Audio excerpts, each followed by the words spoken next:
बिस्मिल्लाहिर्रहमानिर्रहीम। अस्सलामुअलैकुम सामाईन, अवां खे पंहिंजे चैनल शिया स्कॉलर्स में अचण ते भलीकार चऊं था।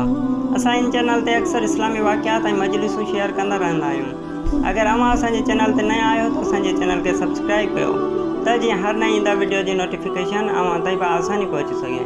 अचो त हीउ वाक़ियो ॿुधूं। रिवायत में आहे त हज़रत मूसा अलैहिस्सलाम हिकु शख़्स खे 3-4 दफ़ा ॾिठो त सर सजदे में रखी रोई रहियो हुयो।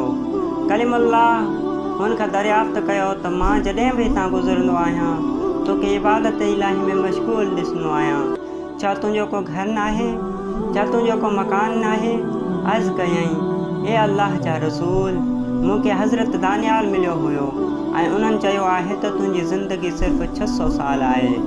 मूं सम्झो त एतिरी उमिरि जे हूंदे घर बणाइण जी कहिड़ी ज़रूरत आहे, छो न उहो वक़्तु ज़िक्र इलाही में गुज़ारे छॾियां।